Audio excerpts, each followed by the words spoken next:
Depois de serem tirados do Vale Sinistro e de marcharem por um bom tempo, Camilo e os demais espíritos suicidas puderam distinguir no horizonte ainda afastado uma imponente fortaleza. A região era triste e desolada, envolvida em neblinas. Não pude notar de início nenhuma vegetação nem sinais de habitantes. Apenas longas planícies brancas e, ao fundo, muralhas ameaçadoras, lembrando os velhos castelos medievais. Além disso, um detalhe que não me sai da lembrança: meia dúzia de torres impressionantes. Mal posso acreditar que cheguei. Não vejo a hora de tomar um bom banho e ser devidamente atendido pelos médicos. O que será que nos espera além dessas estranhas fronteiras? Seja como for, quero apenas ficar sozinho. Nesta fortaleza apavorante? Não duraria um só segundo. Morreria pela segunda vez, dominado pelos mesmos motivos: medo e covardia. Ora, deixe-me em paz!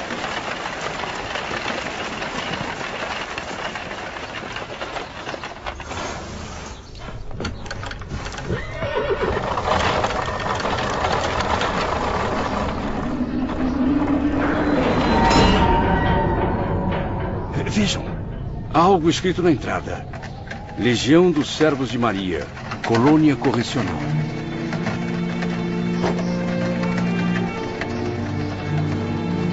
Ao entrar, notaram a presença de numerosos militares. Soldados bem semelhantes aos lanceiros egípcios e hindus que já os acompanhavam.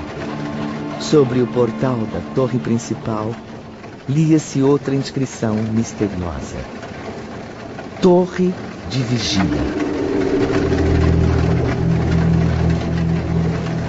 A angústia tomou conta dos pensamentos de Camilo. Onde estamos? Voltaremos a Portugal?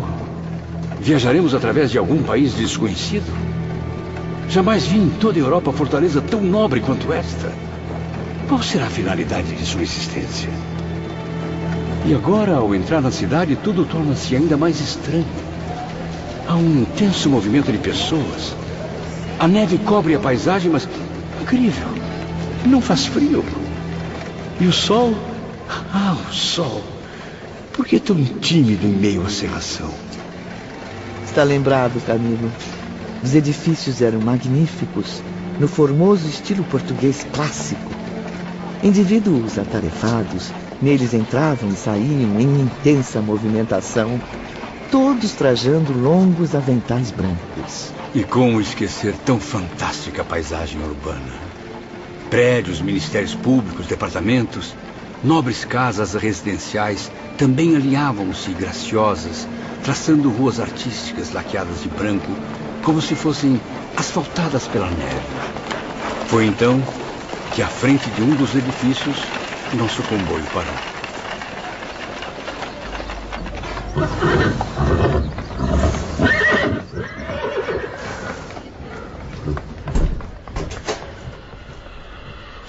Podem descer e encaminhar-se ao pátio central. Departamento de Vigilância, Seção de Reconhecimento e Matrícula. De agora em diante, estão sob a tutela direta de uma das nossas mais importantes agremiações. Uma associação pertencente à legião chefiada pelo grande espírito Maria de Nazaré, Mãe de Jesus. Por aqui, por favor. Reúnam-se agora em grupos de 10. Nossos funcionários vão registrá-los e, antes de tudo, que fique bem claro: aqui deixarão a identidade terrena, as razões que os levaram ao suicídio, bem como o gênero dele e o local onde foram sepultados. E quanto àqueles que não estão em condições de falar? O chefe da expedição será responsável por isso. Mais alguma pergunta? Estamos todos exaustos. E somos centenas, talvez mais. Quanto tempo iremos permanecer na fila de registro? No máximo 30 minutos. Incrível! Mas era o que ocorria. As respostas dos pacientes eram gravadas em discos especiais, como se fossem álbuns animados de cenas e movimentos. Por intermédio de aparelhos magnéticos, esses álbuns registravam as suas identidades. Depois, reproduziam o som da voz e a imagem dos recém-chegados. Exatamente como os discos e os filmes da Terra, porém, de modo bem mais veloz e sofisticado.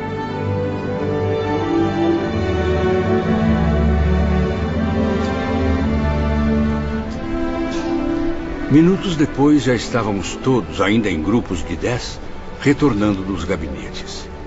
Naquele instante, lembrei-me de que durante muito tempo perdemos de vista as mulheres que conosco haviam chegado. Não adianta procurar ao redor, Visconde Camilo.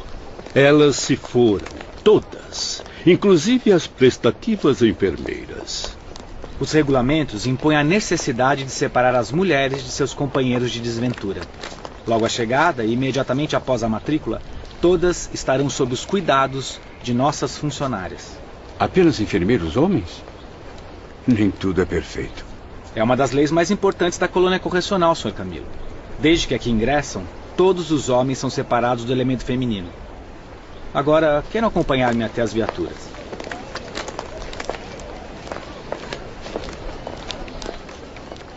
As viaturas eram leves e graciosas, como ligeiros e confortáveis trenós. Uma hora depois... Chegamos. Podem sair da carruagem. Departamento hospitalar. Até que enfim. À direita, manicômio. À esquerda, isolamento. Qual dos dois caminhos escolhe? Chego a ficar impressionado com o seu senso de humor, Sr. Camilo. Silêncio, senhores. Estamos num hospital. Podem seguir em frente. Camilo ingressou no imenso parque ajardinado do Hospital Matriz, surpreendido pelos amplos edifícios de rara beleza. Seus pensamentos refletiram naquele momento as vibrações emanadas pelo frondoso recanto. Louvada seja Maria de Nazaré. Para quem como eu, angustiado e desprezível, procede do Vale Sinistro, esse lugar é a suprema esperança de redenção. Como podem notar, ao contrário do manicômio e do isolamento, não há muros nesse hospital. Apenas as árvores e as rosas são as suas barreiras naturais. Por ali, por favor. Acompanhem-me pelas escadas, senhores. 2 jovens atenciosos com trajes indianos receberam Camilo e seus companheiros. Muito bem. Estão entregues. Boa sorte a todos. Que Deus os abençoe. Obrigado, instrutor. Amigos, meu nome é Romeu. Este é Alceste. Somos assistentes do diretor do departamento. Vamos entrar? Organizem-se novamente em grupos. 10 à direita, 10 à esquerda. Vamos levá-los aos seus dormitórios. Mal posso acreditar. Lençóis limpos, um leito confortável, vista para o jardim.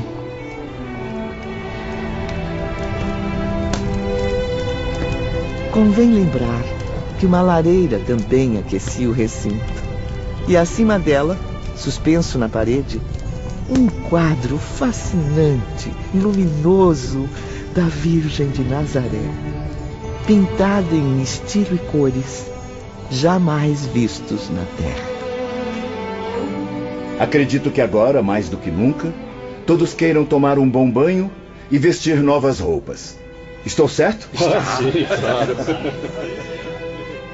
Depois do banho, todos nós, trajados com vestuário hospitalar, fomos alimentados nos próprios leitos. Tomem logo o caldo antes que esfrie, meus amigos. Minha nossa! Sinto o sabor da sopa de legumes que mamãe fazia. Quanta modéstia para um visconde, pois eu sinto o gosto do carneiro assado que eu comia nas refeições familiares. De fato, enquanto faziam a refeição, era o lar paterno que retornava às suas lembranças. As reuniões de família, a mesa da ceia, o doce vulto de suas mães servindo-os, a figura austera do pai à cabeceira. Vejo que todos estão confortáveis, limpos e bem alimentados. Meus parabéns pelo dedicado serviço, Romeu e Alceste. Obrigado, Dr. Carlos. Desculpe-me, não me apresentei. Sou Carlos e Canalejas e esse é meu filho, Roberto. Iremos acompanhá-los durante toda a sua hospitalização. Meu pai e eu somos responsáveis por esta enfermaria. Estaremos sempre aqui para prestar-lhes assistência. Estes pobres espíritos ainda se encontram bastante debilitados. Necessitam de repouso. É como está o travesseiro. Muito alto? Deixe-me ajudá-lo. Esse aqui está tremendo. Alceste, providencie outro cobertor para o leito número 7. Repousem sem receio, meus amigos. São todos hóspedes de Maria de Nazaré, a doce mãe de Jesus. Esta casa é dela. Dormimos por longas horas de sono profundo. De algum modo, ao despertar, senti meu raciocínio mais claro, compreendendo um pouco mais as circunstâncias em que me encontrava. Porém, meus pensamentos não eram apenas positivos. Oh, Senhor, quanto desgosto, remorso, medo. Agora tenho senso do que cometi. Posso refletir com maior serenidade sobre aquele ato brutal de suicídio. E isso não me conforta, pelo contrário, deixa-me ainda mais envergonhado. Não tenho o direito de estar aqui, tolerado pela bondade suprema dos verdadeiros filhos de Deus. Não é possível que eu tenha morrido. O suicídio não me matou. Continuo vivo, e bem vivo. E a mesma sensação invadiu os pensamentos dos outros pacientes. O temor e o pesar inconsolável tomaram conta do semblante desfigurado deles, enquanto sofriam os reflexos físicos dos ferimentos que provocaram. Meu ouvido dói demais. O que eu fui fazer, meu Deus? Minha cabeça. Não suporto mais tanta dor. Meu pescoço está inchado. Eu quero respirar. Estou sem ar. Enfermeiro, meu estômago. Ajude-me pelo amor da Virgem Maria. O sangue não para de sair dos meus pulsos. Não consigo sentir os braços. Será que estou paralítico? De repente, um dos enfermos quebrou o silêncio da meditação em que todos mergulhavam os pensamentos. Seus grandes olhos negros fitaram os companheiros com firmeza. Cheguei à conclusão de que a melhor coisa a fazer é pedirmos proteção a Deus com resignação. Para nada valeu o suicídio, senão para nos tornar ainda mais desgraçados. E quem é você, desgraçado da cabeleira desgrenhada e olhar alucinado? O dono da verdade tem nome? Seu nome é Mário Sobral. Está conosco nos importunando desde que habitávamos a caverna do Vale Sinistro. Continue, Mário. Expresse os seus pensamentos, já que agora é capaz de fazê-lo com um pouco mais de educação. Obrigado pela atenção, Sr. Camilo. Acredito que tanta revolta e tanta insensatez não nos trouxeram nada, a não ser o agravo das nossas desgraças. Por aí podemos ver que escolhemos caminhos errados para os nossos destinos. É inegável que somos todos subordinados a uma direção maior, independentemente da nossa vontade. Eu não sei bem se morri, mas, sinceramente, eu creio que não. Continue, Mário. Estamos ouvindo. Só não sei até quando. A senhora, minha mãe, era uma pessoa simples, humilde, de poucas letras, mas devota à crença e ao respeito a Deus. Em nossas reuniões ao pé da lareira, ela sempre afirmava: meus filhos queridos, todas as criaturas trazem uma alma imortal criada pelo Ser Supremo e destinada à gloriosa redenção pelo amor de Jesus Cristo. E um dia daremos conta dessa alma ao Criador. Concordo, amigo Sobral. Também jamais duvidei da existência de Deus. Pois é, caro Jerônimo. Mas para minha infelicidade, eu não dei importância à sabedoria materna. Envolvi-me nos desvios das paixões mundanas, Cursei a Universidade de Coimbra, mas de lá não saiu um sábio, e sim um boêmio, um rico e inconsequente boêmio de Lisboa. Mesmo assim, minha mãe, eu aceitava a possibilidade da crença que tanto tentou derramar em minha alma rebelde. Pois então não era propriamente ateu, embora também não fosse um santo. O que essa história nos traz de surpreendente? Ou será que existe algum santo entre nós, hein? Hoje, passado tantos anos e depois de tanto sofrimento, convenço-me de que minha mãe sempre teve razão. Eu devo possuir uma alma realmente imortal. Eu já vi homens escaparem de um tiro de revólver e se restabelecerem, curarem-se até da ingestão de venenos, mas não se escapa de uma forca, como a que me destinei. E se eu estou aqui, e se sofri tudo quanto eu sofri sem conseguir destruir dentro de mim as forças da vida, é porque eu sou imortal. Também tenho a mesma crença. Admiro a lógica dos seus pensamentos, Mário. Jerônimo, o que mais compartilhava das ideias de Mário, era um português de bigodes fartos. Sujeito impaciente, pretensioso, o mais revoltado de todos. Por obra do destino, era também meu vizinho de leito. Seu ferimento no ouvido direito, sangrando constantemente, me causava infinito mal-estar. Quanto mais prestava atenção em sua figura, mais lembrava-me de que eu tinha uma ferida idêntica, o que era torturante.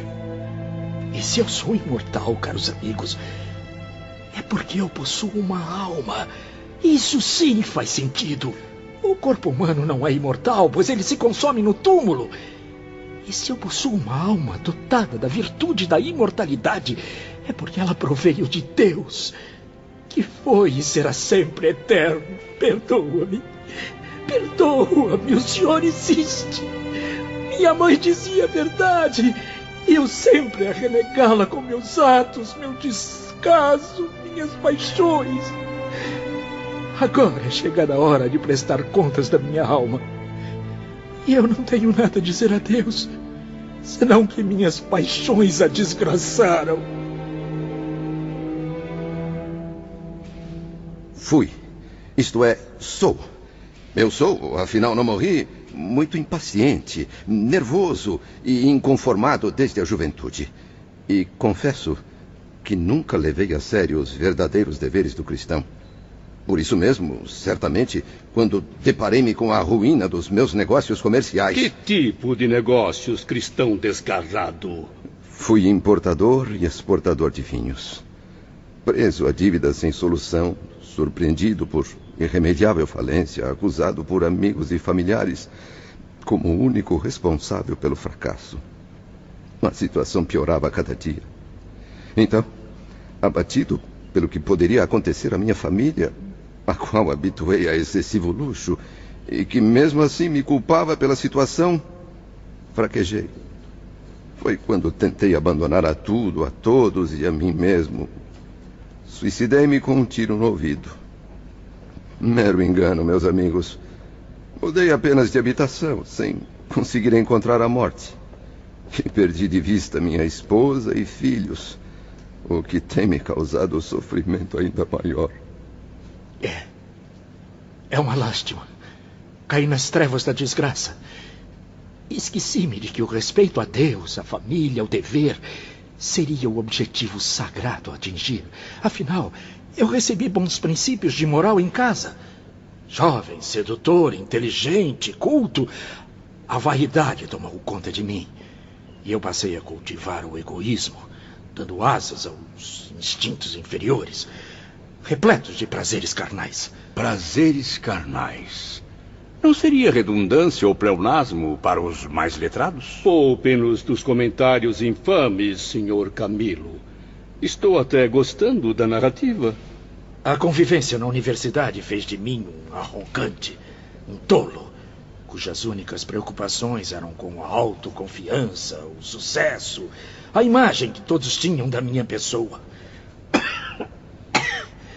Eu queria ser sempre o centro das atenções, protagonizando situações ridículas. por vezes escandalosas. Chego até a imaginá-las. Quando me dei conta, eu já estava preso aos vícios das paixões deprimentes, de onde não se tem mais volta. Eu procurei a própria morte na forca, supondo poder esconder-me dos remorsos atrás de um túmulo. Enganei-me. A morte não me aceitou. Jamais, jamais morrerei.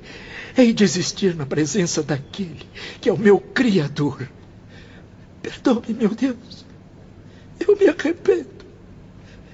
Perdi-me diante de ti, ó Pai, à frente da paixão desesperada que eu nutri por Eulina. Eulina. Enfim, uma personagem feminina. Quem era ou ainda é Eulina, caro Mário Sobral? Mário então passou a reviver com intensidade os momentos finais de sua existência terrestre. Ele voltou no tempo, como se a última cena de sua vida passasse à frente de seus olhos e dos demais enfermos, que permaneciam atentos, curiosos. Eulina! Eulina! Você não vale sequer o pão que eu forneço para matar sua fome! Mário, como entrou aqui? Mesmo assim eu te amo. Acima de todas as conveniências, até mesmo da própria honra! Mulher falsa! Malvada! Toma! Toma! Alguém me ajude! Mas eu consegui ser pior. Casado com uma esposa nobre e digna, mãe de 3 inocentes criancinhas, a quem devo amor e proteção, eu abandonei a todos por você, Eulina. Ah, Eulina, como você é linda. Afaste-se! Saia daqui, Mário! Você não me ama. E depois de me envolver, explorar meu dinheiro e meu coração, abandonou-me na miséria, na ingratidão. Trocou-me por aquele brasileiro, seu compatriota, que a seduziu. Sim, um homem muito mais rico, poderoso, alguém que pode me oferecer muito mais do que suas migalhas. Eu não posso te perder, Eulina. Se quiser, eu rastejo aos seus pés, Eulina. Suma! Suma daqui! Desapareça da minha vida! Eu nunca te amei e jamais vou te amar! Tenha menos compaixão. Volte pra mim. Nós podemos fazer as pazes. Impossível. Eu estou de malas prontas para o Brasil. Não, Eulina. Não faça isso comigo. Você não pode ser de mais ninguém. De mais ninguém. Eu te mato. Eu te mato, Eulina. Está me sufocando, Mário. Agora, eu não consigo. Eu não consigo respirar.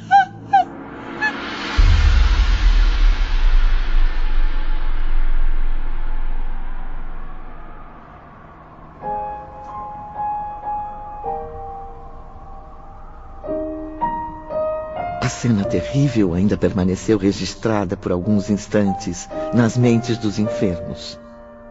Mário parou, sufocado em estranhas convulsões, para depois prosseguir. Sim, meus caros. Eu matei Eulina. Estrangulei-a com minhas próprias mãos. E quando eu vi o crime abominável que eu cometi, apenas um recurso veio me acudir. Rápido como um impulso obsessor, eu só poderia escapar das consequências pelo suicídio. Então, ali mesmo, sem perder tempo, eu já bati uma porta. Eu rasguei os lençóis da desgraçada. Abra essa e porta! pendurei-me numa viga existente na cozinha. Forma pouco poética de um amante morrer. Mas e quanto a Vossa Excelência, senhor professor Belarmino de Queiroz, que desejou morrer de forma tão elegante? Por acaso foi movido pelo amor de alguma senhora inglesa, loira e bela? Lembre-se de que portugueses ilustres como Vossa Excelência vêm demonstrando preferência por amar damas inglesas. Ah, meu amigo Camilo, que temperamento difícil. Sempre que houvesse oportunidade, ridicularizava, ofendia Bellarmino com suas indiretas, por vezes até diretas demais. O elegante doutor português, honorificado por várias universidades, era alto e muito magro, homem rico, viajado, professor de dialética, filosofia e matemática. Falava diversas línguas. E isso irritava Camilo, que o via como orgulhoso e prepotente. Não fui jamais dado a namoros. Para que amar, constituir família, contribuindo para lançar à vida outros desgraçados? Minhas convicções convenceram-me de que o amor era apenas uma secreção do cérebro. Fui sim um estudioso. Assim sendo, não me sobravam horas para cultivar amor pelas damas inglesas ou portuguesas. Estudava para esquecer que um dia também me perderia no vácuo.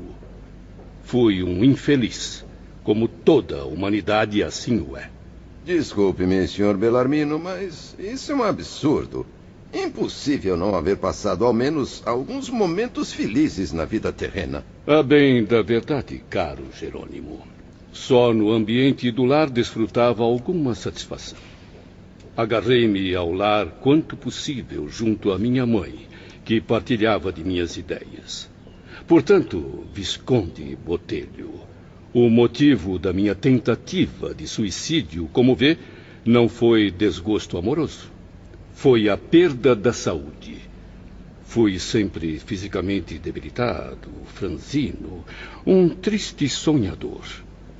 Vi aos poucos a tuberculose invadir meu organismo. Um mal hereditário que não consegui combater. Desenganado pela ciência, preferi então acabar de vez, sem maiores sofrimentos, com a matéria miserável que começava a apodrecer pela moléstia incurável. Morrer era a solução boa, muito lógica, para quem, como eu, só via à frente um corpo aniquilado pela doença e a destruição absoluta. Não possuo a competência de Vossa Excelência, senhor professor, mas, com o devido respeito, considero um pecado abominável o homem não aceitar a existência de Deus, sua paternidade para com as criaturas e a eternidade da alma. Como e por que, então, se revoltou contra as circunstâncias naturais da vida humana, a ponto de confessar que desejou morrer, Sr. Jerônimo Silveira? Se fosse eu, desfavorecido pela fé, carente de esperança, que me desorientasse e tentasse me matar, seria fato aceitável pela minha filosofia. Mas os senhores, crentes na paternidade de um Deus criador, caírem no desespero e revoltarem-se contra a lei do Pai, que proíbe a infração do suicídio, é argumento que não consigo admitir. E agora, qual a opinião de Vossa Excelência sobre o momento presente? Que explicação sugere vossa filosofia para o que se passa? Nada. Não sugere coisa alguma. Continuo na mesma. Não consegui morrer! Fale-nos então sobre o senhor, meu caro Camilo. Noto que há muito tempo aprecia observar-nos, mas nada fala sobre a sua pessoa, que nos parece tão interessante. Vamos, ilustre romancista, velho boêmio do Porto. Desça do seu pedestal de orgulho e venha dizer algo sobre a sua majestosa superioridade.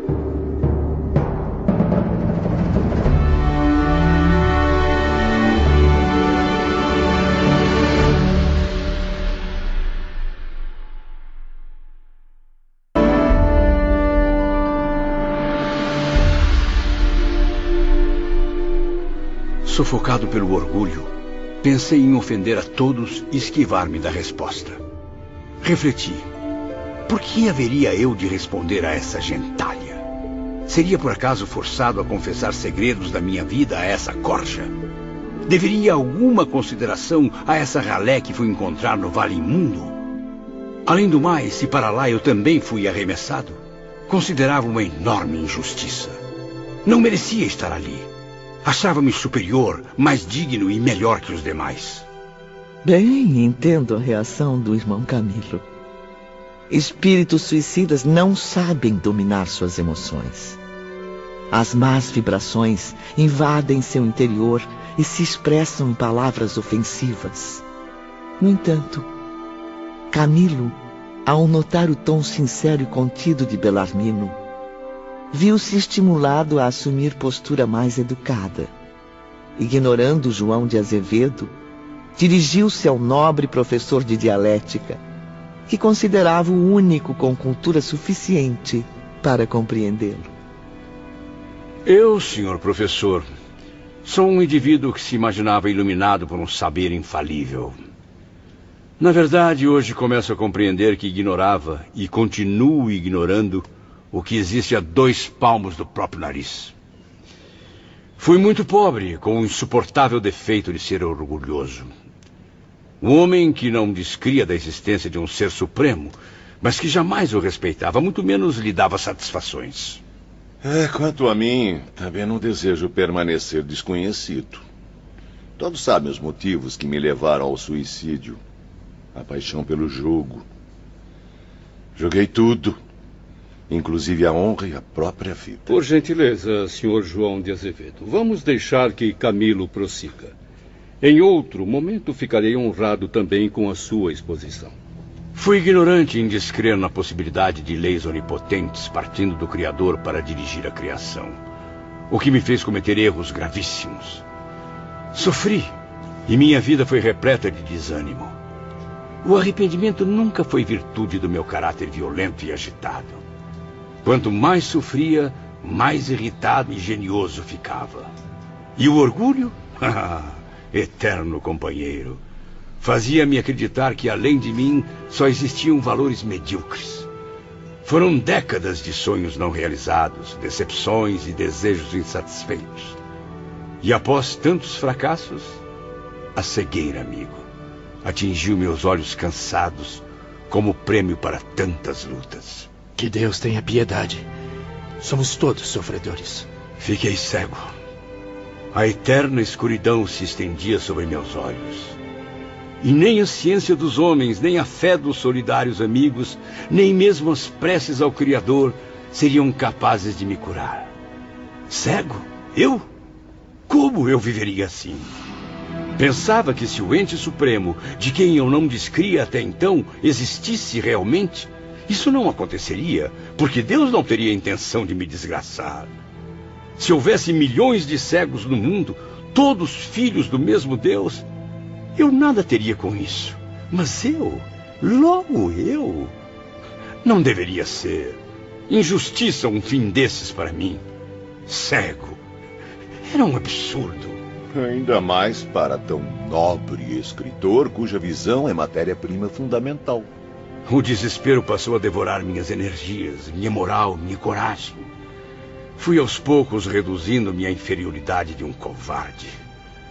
Logo eu, que tão heroicamente sabia me livrar dos imprevistos da vida, impossibilitado de continuar a lutar, dei-me por vencido. Ao ficar cego, compreendi que minha vida já pertencia ao passado. Era uma realidade distante. Foi assim que a obsessão do suicídio passou a rondar minha mente. A morte atraía-me como um honroso fim. Estendia-me os braços sedutores, mostrando falsamente a paz do túmulo em confortadoras visões. E como eram confortadoras, amigo Camilo Botelho. Seria a perfeita solução. O melhor meio para se chegar ao fim. Ao fim. Mas que fim, meu Deus.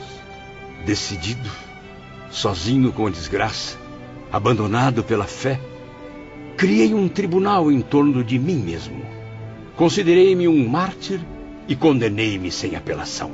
Mas por quê, Camilo? Por quê? É que tive medo e vergonha de ser cego.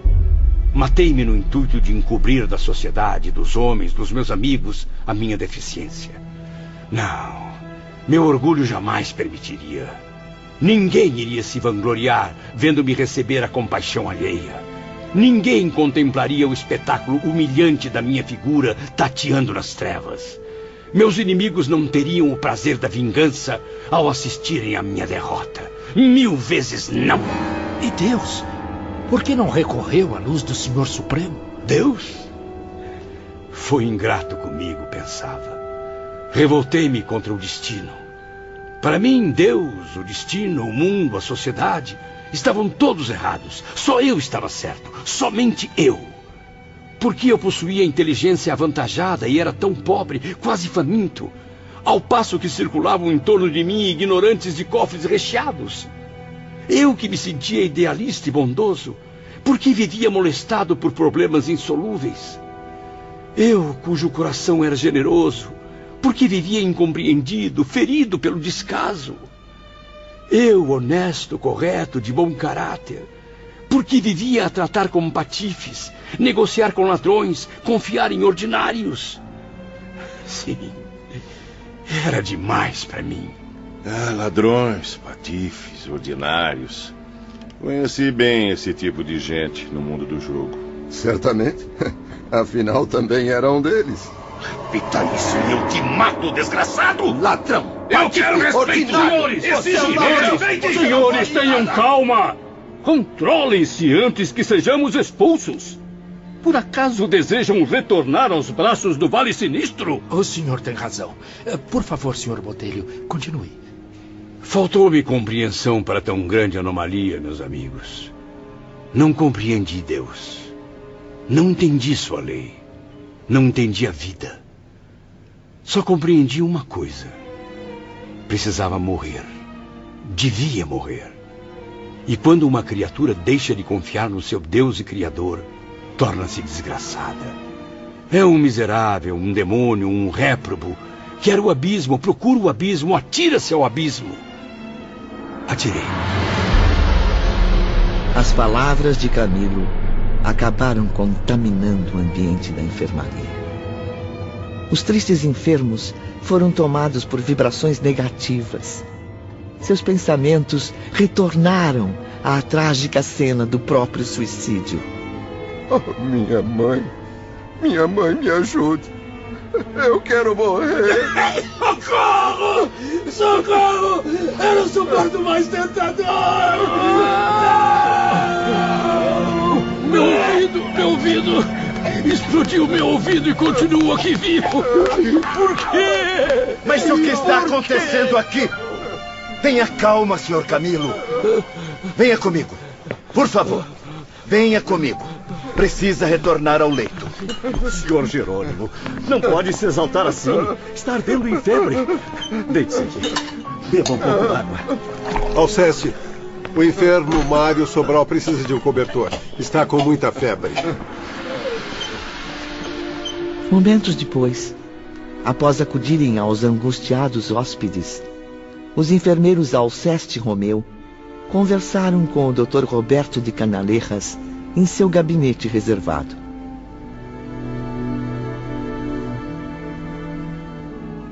Impressionante, Dr. Roberto. Um incidente assim não era previsto. A maioria estava em pranto, a se debater em crises. Mas vocês não alertaram os enfermos sobre permanecerem em silêncio? Sim, mas creio que algum deles estimulou o diálogo. Ainda bem que chegamos a tempo. Senão todos os 10 estariam descontrolados. Pois, mais uma vez, repito a conduta que devem transmitir a todos os pacientes. No Hospital Maria de Nazaré, o enfermo, rodeado das vibrações positivas de seus enfermeiros e dirigentes, deve auxiliar o tratamento, conservando-se em silêncio. Não é aconselhável entreter-se em conversas de assuntos pessoais. O resultado pode ser desastroso. Sim, Dr. Roberto. Ficaremos mais atentos. E o Dr. Carlos, onde está? Na enfermaria onde ocorreu o incidente.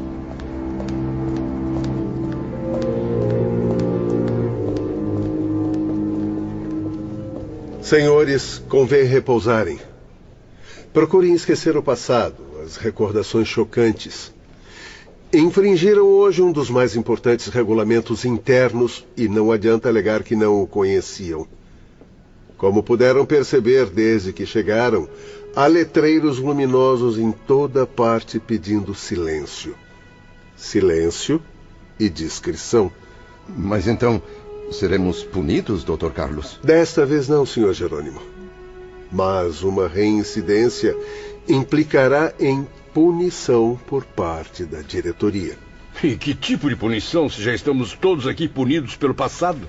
A transferência para o isolamento, Sr. Camilo.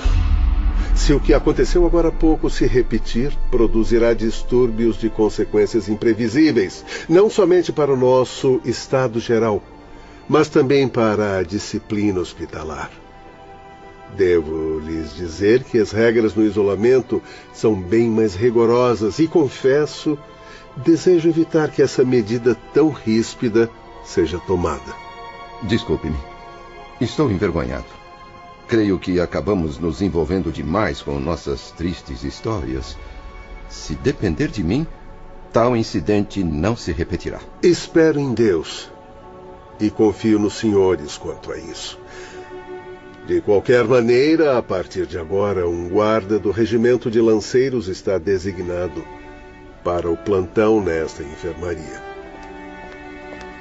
15 minutos depois, um jovem enfermeiro fez sua primeira visita aos aposentos de Camilo e seus companheiros. Meus amigos, chamo-me Joel Steele. Sou, ou fui, como queiram, português nato, mas de origem britânica. Na verdade, o velho Portugal sempre foi muito querido ao meu coração. Jamais pude esquecer os maravilhosos dias em que fui acolhido em seu seio. Fui feliz em Portugal, mas depois o destino me arrastou para o país de Gales, berço natal de minha querida mãe, Doris Steele da Costa. E então, bem, chega de apresentações. É como compatriota e amigo que convido a todos ao centro cirúrgico. Lá farão os exames necessários porque neste momento se iniciam os trabalhos de cirurgia de seus perispíritos. Graças a Deus. Quando quiser. Estou pronto, meu jovem. Não desejo outra coisa desde muito tempo. Não imagina a dor que sinto, meu caro Joel. Não sabe o quanto esperava pela presença de um médico. Pois muito bem. Assistentes, levem os senhores Mário e Jerônimo nas macas. Pobres irmãos, o estado deles requer cuidado imediato. Os que estiverem em condições de caminhar serão acompanhados pelos enfermeiros.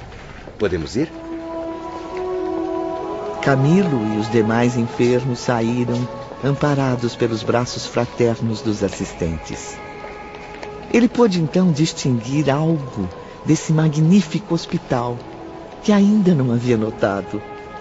Não somente a arquitetura excelente, mas também o grandioso aparelhamento. Bem lembrado, Ivone. Um conjunto de peças extraordinárias, apropriadas às necessidades clínicas no plano espiritual. Pude perceber, mesmo com a visão comprometida, o elevado grau que atingiu a medicina entre nossos protetores, embora aquele local não representasse zona adiantada da espiritualidade. Médicos dedicados, com fisionomias bondosas, atendiam os necessitados. Entretanto, nem todos vestiam uniformes indianos.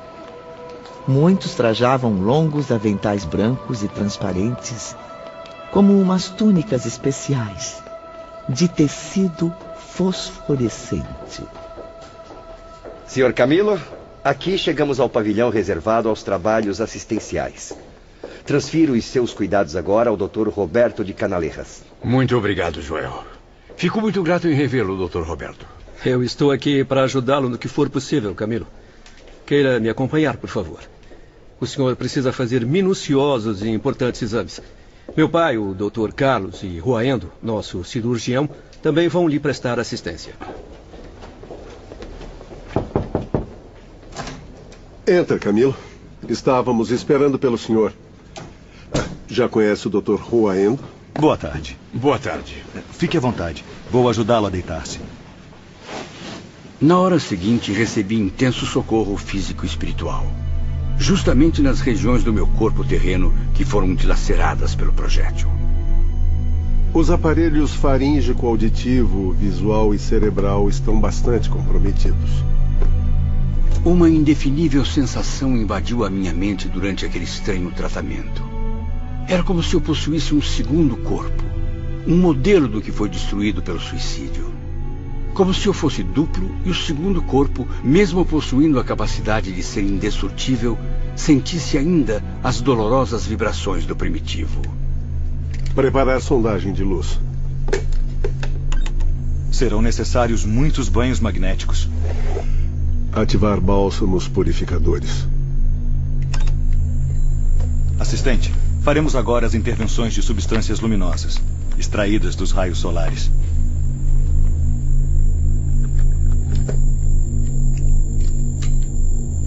Envolvido em aparelhos luminosos além da compreensão humana, permaneci sob os carinhosos cuidados do velho Dr. Carlos de Canalejas e do cirurgião hindu. Enquanto isso, o jovem Dr. Roberto observava a tudo, pois encontrava-se ainda em aprendizado na medicina local. Força, Camilo. Confie no futuro. Tenha esperança no supremo amor de Deus, meu irmão. Sinto-me envergonhado, meus amigos, por causar trabalho tão árduo a vocês, abnegados servos do bem. Não se envergonhe por admitir que cometeu um erro e pretende redimir-se, Camilo. Nosso devotamento será profundo, até que desapareçam do seu físico astral as correntes magnéticas com o seu corpo enterrado no túmulo. Isso está lhe causando intenso desequilíbrio. Tem razão, Roendo. É que o corpo astral, isto é, o perispírito, também conhecido como físico espiritual, não é uma abstração, figura etérea como supunham. Ele é, senhor Camilo, ao contrário disso, organização viva, real, núcleo das sensações.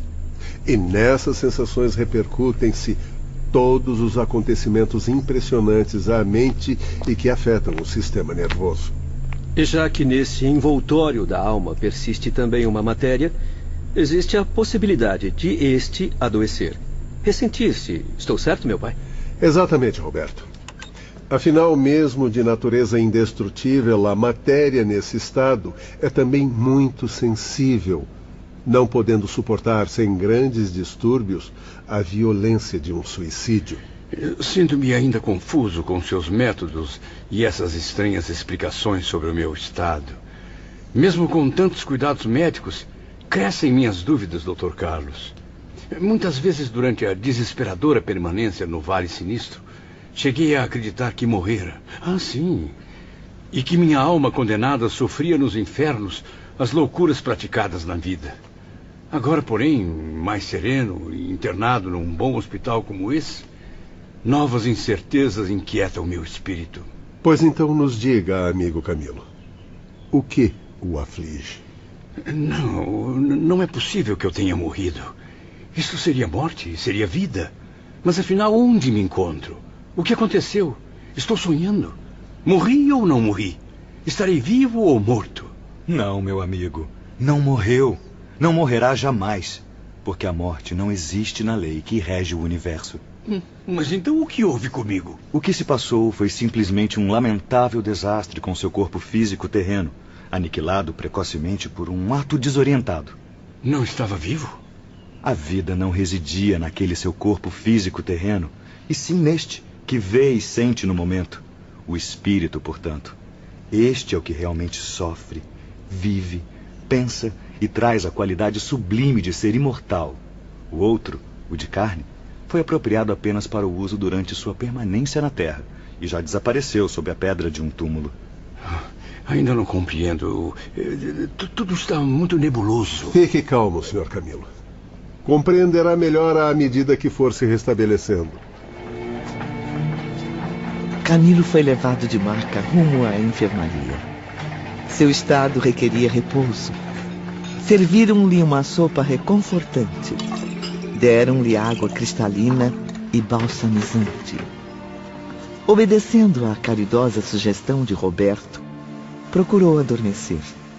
No entanto, as palavras profundas do cirurgião hindu ainda ecoavam em sua mente atormentada.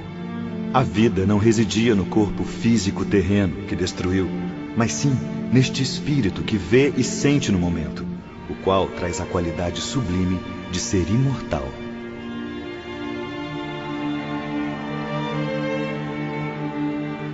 O tempo passava. Não tínhamos notícias de nossas famílias nem dos amigos. Profundas saudades amarguravam nossos corações. Oh, minha amada esposa, não imagina quanta saudade. O que foi fazer comigo, meu amor? Como pude abandoná-la assim? Paciência, amigo Camilo. Esse mal-estar é passageiro. Difícil suportar, Joel. É muito doloroso estar longe para sempre dos entes queridos. A tendência é que a situação se suavize, Camilo. Tenha calma. Mas não posso ao menos rever minha esposa ou saber o que se passa com meus filhos? Sim, existe permissão para os hóspedes receberem visitas mentais, desde que sejam mensagens emanadas do mais puro amor. Apenas votos fraternos de paz e felicidade futuras e que provenham dos entes queridos deixados na Terra ou dos simpatizantes. Até mesmo das moradas espirituais mais elevadas é possível receber mensagens, mas apenas daqueles que o amem, que se interessem pelo seu restabelecimento e progresso. Mas então não posso me comunicar, responder às mensagens? Não, ao menos por enquanto. E como posso recebê-las? Desde que tais pensamentos fossem irradiados por vibrações positivas, eles eram transmitidos por meio bastante curioso e eficiente, o qual, na ocasião, deixou Camilo perplexo por causa de seu desajuste espiritual. Mas voltemos às explicações dos doutores. Camilo, não sei se já notou, mas existe em cada dormitório um aparelho bastante sofisticado. Ele é feito de substâncias eletromagnéticas que acumulam altíssima potência de atração, seleção, reprodução e transmissão. Esse aparelho reflete em sua face espelhada quaisquer imagens e sons que caridosamente a ele forem dirigidos. Quando de um coração generoso emanarem vibrações fraternas pelas imensidões do espaço, invocando graças na oração à sua alma atormentada, você será imediatamente informado por luminosidade repentina. Por intermédio dela, será capaz não somente de ouvir a oração, mas também de ver a imagem de quem está falando. Mas isso é um sonho, um milagre. Agora tudo parece estranho e impossível à sua mente ainda confusa. Mas com o tempo compreenderá, Camilo, que é algo bastante natural, até comum nas esferas espirituais educativas. Ficará surpreso, meu amigo. Haverá momentos em que pessoas a quem nem sempre percebia como amigos leais surgirão no espelho magnético, enquanto outras, a quem sempre tratou com gratidão e amor, raramente ou jamais aparecerão. Poderei assim saber o quanto pensam a meu respeito, conhecer as súplicas dirigidas à providência divina, enfim, todo o bem que me possam desejar ou a meu favor praticar? Sim, Camilo. Mas lembre-se, tal acontecimento é raríssimo em quase todo o hospital. Como lhe dissemos, esse aparelho só é capaz de registrar as invocações sinceras, emitidas no momento da verdadeira prece. Ah, mas não desanime, hein? Esse fantástico aparelho revelará que é lembrado com frequência por habitantes do além. Habitantes do além? Quais? Meus familiares que já morreram? Amigos que já partiram antes de mim para o mundo espiritual? Não, por enquanto não, Camilo. São habitantes de outras zonas astrais, como de outros locais de nossa própria colônia. Chegarão fraternos votos de paz, conforto amistoso, encorajamento para os dias futuros. Da Terra, discípulos de Jesus também se reúnem todos os dias, unidos em orações caridosas em favor dos enfermos que aqui se encontram. Irão visitá-los frequentemente através de correntes mentais vigorosas. Um bálsamo para nossas almas esquecidas. E além disso, caravanas fraternas, provindas de zonas espirituais mais favorecidas, virão confortá-lo com sua piedosa solidariedade. Certamente fará sinceras e duradouras amizades, pois o princípio dessas caravanas é baseado na fraternidade cristã, amigo Camilo. Fico imensamente grato por tanta dedicação de pessoas que nem conheço, meus caros Joel e Roberto. Mesmo assim, oh Deus, como ficaria feliz em poder rever minha mãe, meu pai, meus velhos amigos que se foram há tempos. Eu devo ser realista, Camilo. Só daqui a muito tempo será permitido receber as visitas dos entes que lhe precederam no túmulo. Mesmo assim, serão aproximações rápidas. Mas por que tamanha tortura? O suicida está para a vida espiritual como o presidiário condenado está para a sociedade terrena. Não tem regalias normais. Vive a cumprir pena onde não é lícita a presença de ninguém, a não ser dos seus educadores, além dele próprio. Por causa de seu estado vibratório tão precário, não conseguirá afastar-se do seu pequeno círculo até que os efeitos da brutal infração sejam totalmente exterminados. Esta é a lei, Camilo.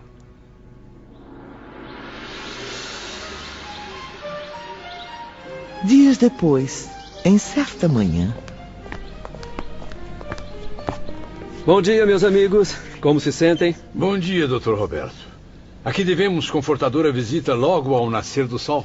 Bom, eu venho convidar a todos para uma importante reunião à tarde.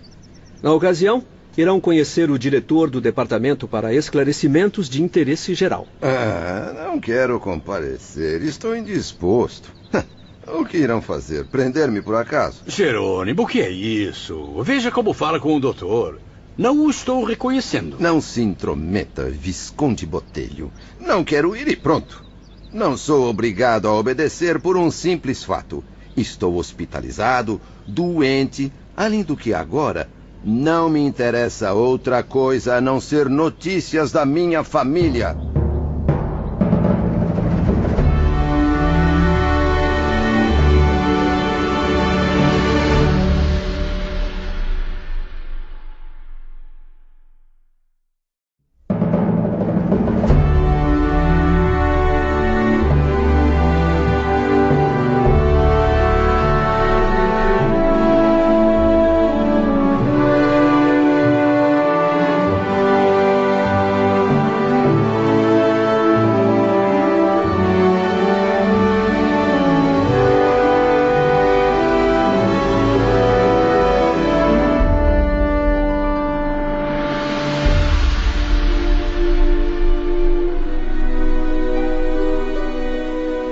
Jerônimo, o pobre ex-comerciante do porto, parecia não fazer ideia da situação em que se encontrava.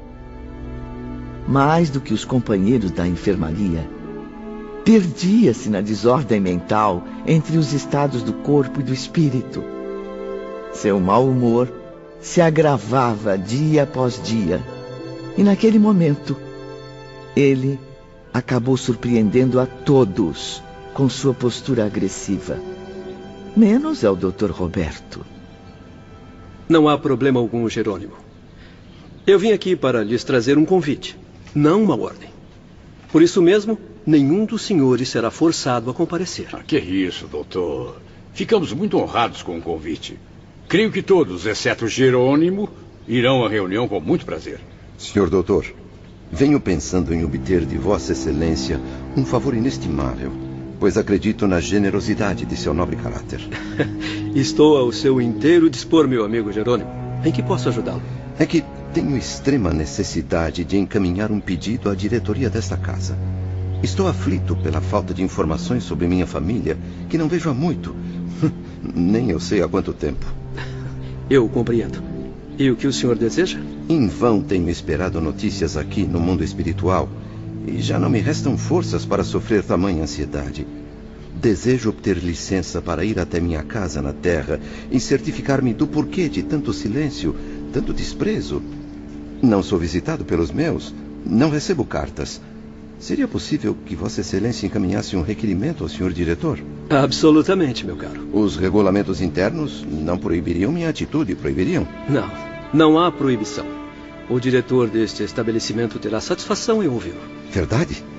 Posso então fazer hoje mesmo o requerimento? Sim, eu encaminharei verbalmente a solicitação. Joel retornará em breve com a resposta da direção. Até logo, senhores. Mas quanta petulância. Sorte sua, Dr. Roberto, ser um espírito convertido ao bem, dedicado operário da fraternidade. Sorte, caro Camilo. Por acaso considera a mim e aos outros, inclusive o senhor, homens de sorte? Fiz apenas um pedido. Tenho esse direito. E desde quando acredita que será atendido? Pensa que é o único a sentir saudades da família? Talvez não seja o único a desejar rever os familiares. Mas posso ser o primeiro a alcançar tamanha bênção. Como diz o nosso companheiro jogador João de Azevedo, só ganha quem arrisca. Quem sabe? Cerca de meia hora depois. Bom dia, meus amigos. Jerônimo, como está? Doente e aflito. Um paciente impaciente. Então, qual foi a resposta? O diretor o convida a ir pessoalmente ao seu gabinete. Pois então, o que está esperando, Joel? Exijo que me devolva minha sobrecasaca e os demais trajes. Como posso me apresentar ao gabinete do maioral trajando este horroroso sudário de enfermaria? Como preferir, senhor Jerônimo. Acompanhe-me, por favor. Mas não pode ser. Até breve. Ou quem sabe, até nunca, meus amigos.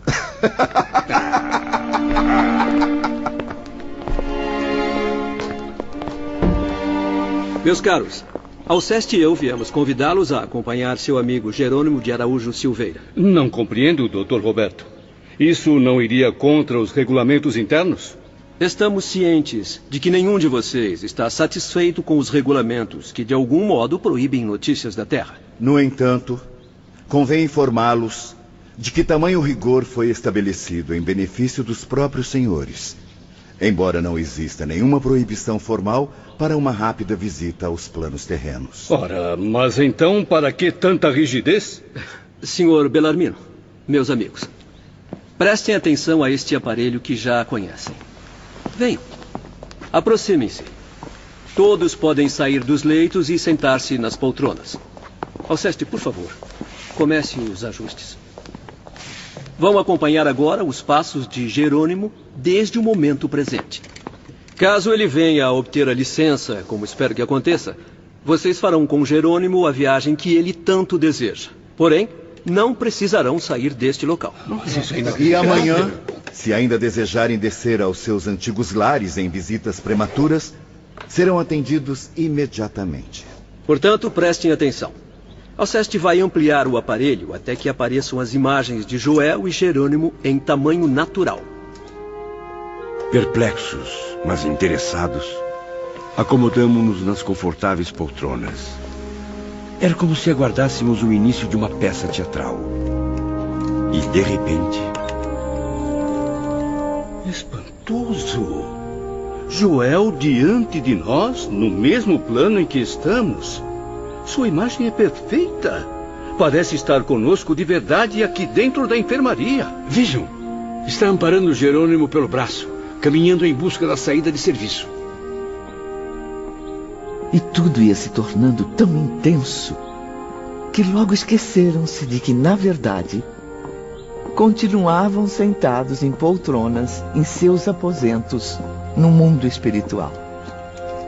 Mais real do que o cinema e superior à tecnologia da televisão, aquele magnífico receptor de cenas e fatos deixou Camilo e os demais completamente hipnotizados.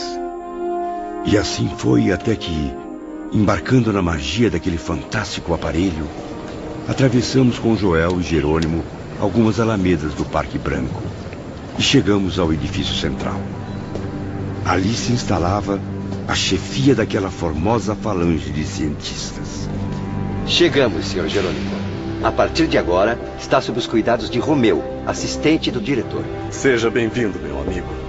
Queira acompanhar-me até aquela sala de amplas janelas.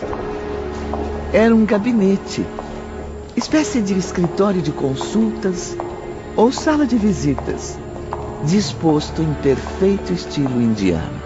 E o aroma? Ah, que aroma, minha cara Ivone. Um perfume sutil, de essência desconhecida ao nosso olfato, deliciou-nos. E ao mesmo tempo, ampliou nossa admiração pelo aparelho que nos servia no mundo espiritual.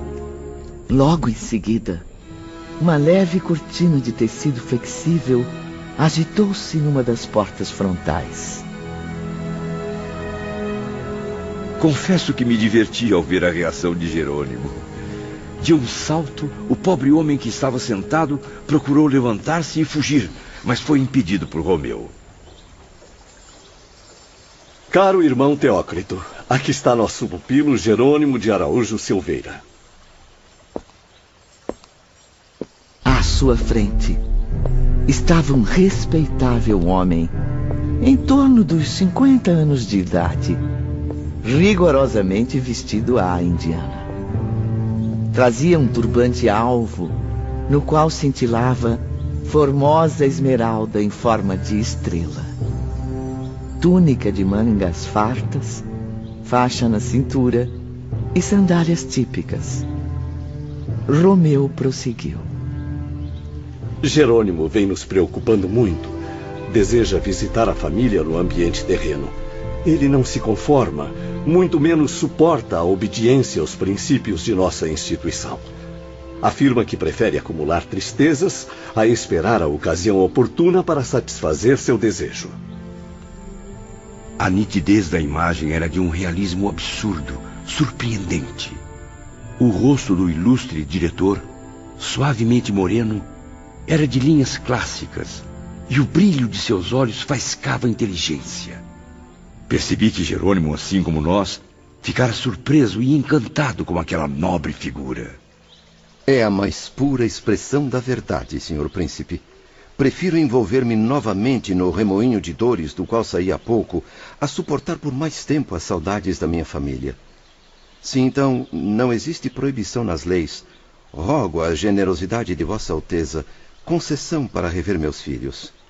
Ah, as minhas queridas filhas. Como são lindas, senhor. São 3, e apenas um rapaz. Arinda, Marieta, Margarida, que deixei com 7 anos, e Albino, que já tinha feito 10. Sofro tantas saudades, meu Deus. Minha esposa chama-se Zulmira, bonita mulher, e bastante educada. Estou aflito, desesperado. Não consigo ter calma para ponderar sobre a minha situação atual, e por isso rogo humildemente a Vossa Alteza que tenha compaixão de minhas angústias. Os olhos faiscantes do irmão Teócrito sensibilizaram-se com aquele espírito angustiado.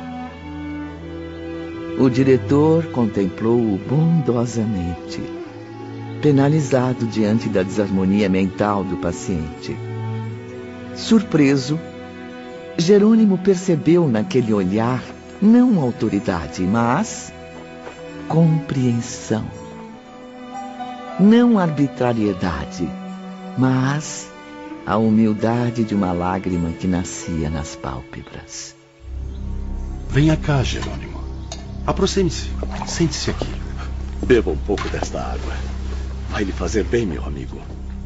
Meu irmão Jerônimo, antes de oferecer resposta à sua súplica, devo esclarecer que, absolutamente, não sou um príncipe como supõe. Desculpe-me pelo equívoco, Alteza. Por isso mesmo, não possuo o título de Alteza. Sim, é claro. Sou simplesmente um espírito que, tendo vivido, sofrido e trabalhado em várias existências sobre a Terra, aprendeu algo que com a própria Terra se relaciona. Desculpe-me, Sr. Teócrito. Minha mente está muito confusa. Não compreendo muito bem o que diz. Um servo de Jesus Nazareno, meu irmão. Eis o que tenho a honra de ser. Embora muito modesto, sem merecimentos, rodeado de defeitos. O quê? O senhor? Rodeado de defeitos? Não acredito. A mim o senhor me parece ser brilhante, infalível. Nada disso, meu amigo. Eu sou um trabalhador humilde que, junto a você, sofredor, ensaia os primeiros passos no cultivo da vinha do Mestre Divino. Um trabalhador destacado temporariamente por ordem de Jesus Cristo para os serviços de Maria de Nazaré. Pois então, esclareça minha mente, nobre diretor. O que o faz a meus olhos ser tão superior, tão diferente de mim?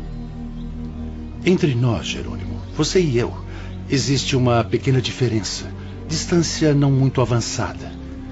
É que, tendo vivido mais vezes sobre a Terra, eu sofri mais. Trabalhei um pouco mais, aprendendo. Portanto, renunciando sempre por amor a Deus, dominando as próprias emoções. Observei, lutei com mais entusiasmo, obtendo assim maior experiência. Não sou, como vê, soberano deste lugar, mas um simples operário da Legião de Maria. Maria, única majestade a governar este hospital no mundo da verdade. Mas então, como devo chamá-lo? Existe aqui, por acaso, alguma nomenclatura que desconheço? A hierarquia é diferente da que conheci na Terra. Um irmão mais velho. Eis a qualidade que em mim deverá enxergar. Reconhece essa hierarquia? Pois sou o seu irmão mais velho, sempre pronto a ajudar na solução dos problemas que o afligem. Portanto, pode me chamar de Teócrito e terá acertado. Muito bem, irmão Teócrito. E quanto ao meu pedido? Deseja rever seus filhos, não é, Jerônimo? É justo, meu amigo. Os filhos são parte do nosso ser, cujo amor nos enche de emoções, mas que não raramente também nos oferecem desgostos. Compreendo as suas angústias de pai amoroso, pois sei que amou os filhos com sinceridade e desprendimento. Não sei como sabe, mas é a pura verdade. Sei também da gravidade das suas dúvidas, afastado daqueles entes queridos que lá ficaram, no porto, órfãos da sua direção e amparo. Como você, eu também fui pai e também amei Jerônimo. Por isso, é mais do que justo que eu louve o seu desejo antes de censurá-lo. Isso significa que serei autorizado a partir? Não, Jerônimo. De modo algum eu o aconselharia a trocar este hospital, onde se reabilita com tanta dificuldade, pelas influências nocivas dos ambientes terrenos, ainda que apenas por uma hora, mesmo que para somente procurar notícias de seus filhos. Senhor, com o devido respeito à sua autoridade, rogo-lhe compaixão. Trata-se de uma visita rápida. Dou minha palavra de honra de que voltarei o mais breve possível, porque bem sei que não passo de um prisioneiro. Mesmo assim, não posso aprovar a realização desse desejo no momento, ainda que o considere justo. Contenha um pouco mais os impulsos, meu amigo Jerônimo. Aprenda a dominar emoções, a reter ansiedades. Equilibre os seus desejos sob a santa proteção da esperança. É difícil, irmão Teócrito. É difícil. Não pode imaginar como. Lembre-se de que foram tais impulsos, desequilibrados e impacientes, que o arremessaram à violência do suicídio. Verá, sim, os seus filhos. Porém, para seu próprio benefício, peço que concorde em adiar para daqui a poucos meses. Meses? Por que adiar tanto? Ainda não está bem preparado para enfrentar as consequências do seu gesto. Concorde, Jerônimo, em se submeter ao tratamento conveniente ao seu estado, ao qual seus companheiros se submetem com boa vontade. Confie nos servidores leais que a todos vocês desejam socorrer com amor e desprendimento. Aceite o convite para a reunião de hoje à noite, porque imensos benefícios dela usufruirá. Reunião? Havia me esquecido quer dizer, da tal reunião. Uma visita à Terra, neste momento, ou contato com a família, nas precárias condições em que se encontra, seriam contrários aos planos elaborados para a reorganização de suas forças. Mas, senhor Teócrito, eu não ficaria tranquilo para nenhum projeto futuro enquanto eu não tivesse notícias dos meus familiares. Pense bem, Jerônimo. Só precisa ter um pouco mais de paciência e, acima de tudo, fé. Deus do céu. Margaritinha, minha caçula que lá ficou com 7 anos, tão loirinha, tão linda. Preciso vê-la agora, de qualquer maneira, senhor. Enquanto isso, na enfermaria, Camilo e seus companheiros testemunhavam a tudo com profunda ansiedade. Caráter rebelde, violento, só poderia agir dessa maneira. Será que Jerônimo não percebe que está errado? Quanta ignorância, meu Deus. Pela modesta experiência que tem o Sr. Camilo, ouso afirmar que será difícil convencê-lo a desistir. Confio, Dr. Roberto, na boa conduta e ponderação do nobre diretor. É um espírito elevado, justo. Certamente convencerá Jerônimo a esperar o tempo necessário. Deus queira que esteja certo, meu amigo.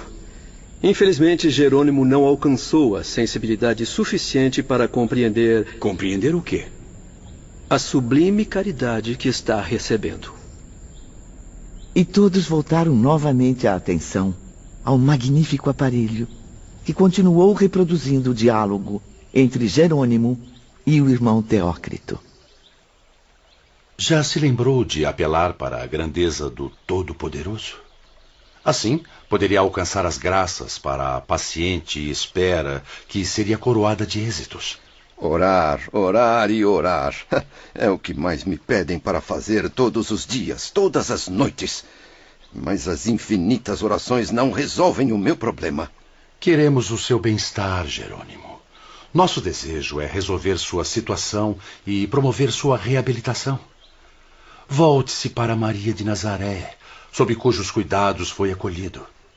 É preciso que tenha boa vontade para se elevar ao bem. Continue a praticar a prece, a comungar com as vibrações superiores, capazes de animar seu espírito à redenção. Pois bem, prometo então orar ainda mais vezes, o quanto a diretoria do hospital julgar necessário. Não é bem assim, Jerônimo.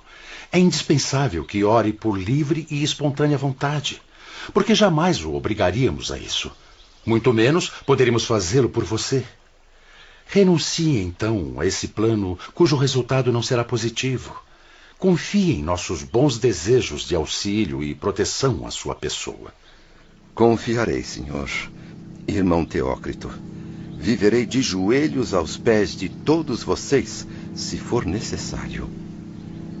Mas só depois de rever os meus entes queridos e saber por que me abandonaram. Só assim compensarei de algum modo estas saudades que me torturam. O irmão Teócrito convenceu-se de que o seu dever de conselheiro estava cumprido. Seria inútil insistir.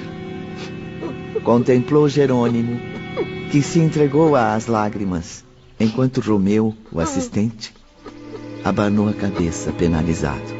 O que disse é uma grande verdade, pobre irmão. Sim, só depois encontrará o caminho da reabilitação. A índole que só a mais profunda dor será poderosa o bastante para corrigir, encaminhando-as para o dever. Ainda não sofreu o suficiente para se lembrar de que descende de um pai todo misericordioso. E o que podemos fazer agora, irmão Teócrito? Nada mais pode ser feito, Romeu. Poderíamos evitar este incidente, impedir a visita e punir Jerônimo por sua atitude. Temos autoridade e permissão para isso. Não. Pelo amor de Maria de Nazaré. Mas nossos métodos seriam incompatíveis com uma proibição autoritária, por mais que a razão estivesse do nosso lado. Não me façam sofrer ainda mais, não me façam sofrer. Ah, Jerônimo, ainda é materializado demais. Sofre ainda muitos danos terrenos para que possa nos compreender. Nada mais posso fazer agora em relação ao dilema que acaba de criar. Devo somente consultar nossos instrutores do templo.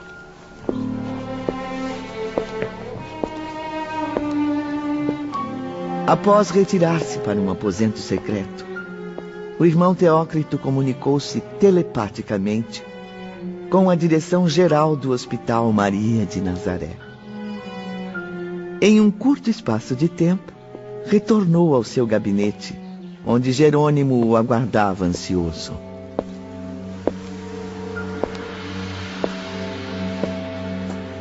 Nossos orientadores maiores permitirão a sua liberdade de ação. Um espírito nas suas condições não está livre das rédeas carnais. Dessa forma, não poderá ser forçado por nós a deveres que não aceitaria. Isso quer dizer que? Visitará seus entes queridos da terra.